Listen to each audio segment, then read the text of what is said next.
Donc là ici c'est plus une partie voilà, un peu jardin, fruitier et ornemental. Mais je voulais vous montrer ce qu'on peut aussi créer assez simplement chez soi, même en tant que particulier. Euh, donc on peut planter les arbres fruitiers et fonctionner en îlot. C'est-à-dire que là par exemple il y a un pêcher qui est ici, à côté il y a un brugnonnier, et en fait entre les deux il y a une vigne, qu'on voit là.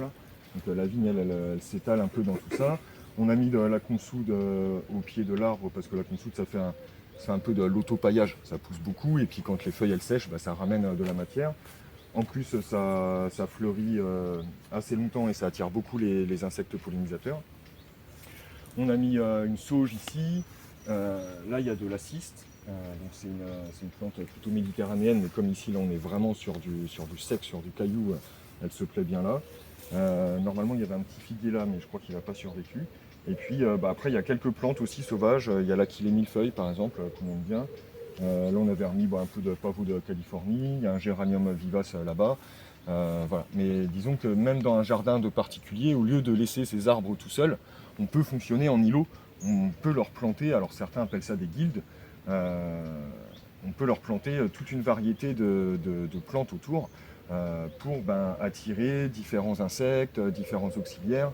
Les arbres, en fait, notamment fruitiers, à la base, la plupart, ils viennent de nos forêts. C'est-à-dire que les pommiers, les poiriers, les merisiers, d'où sont dérivés les bigarreaux, les noisetiers, tout ça, ça pousse en forêt, en fait. Donc c'est des arbres champêtres. C'est pas des arbres, c'est des arbres vraiment de forêt. C'est pas des arbres qui sont habitués à pousser tout seuls. Et donc en fait, quand on plante un fruitier dans sa pelouse et qu'on tombe tout autour et qu'il n'y a rien d'autre qu'un son pommier dans la pelouse, ben, il se sent un petit peu seul. Voilà. Ils ont vraiment besoin d'avoir du compagnonnage autour d'eux. Et dans la nature, donc on nous a souvent appris que voilà, c'était la loi du plus fort et qu'il n'y avait que de la compétition et tout ça. Donc en effet, il y a une certaine forme de compétition entre les plantes, mais il y a aussi beaucoup de symbiose, beaucoup d'associations.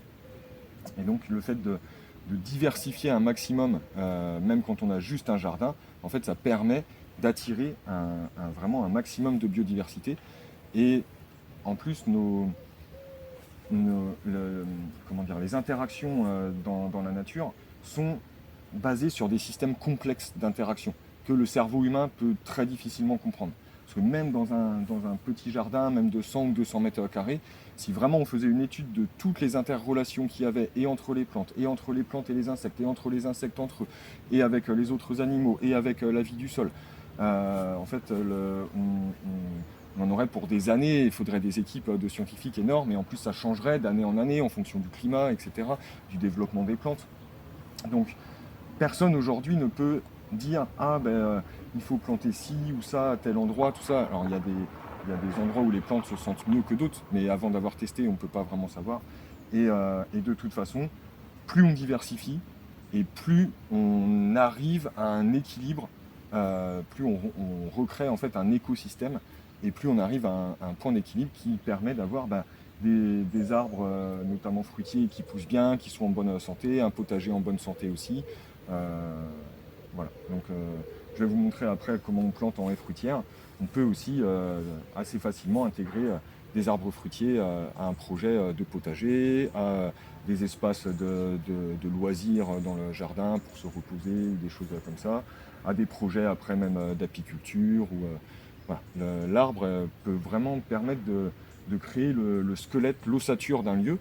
Et puis après, on peut intégrer d'autres éléments pour toujours plus de diversité.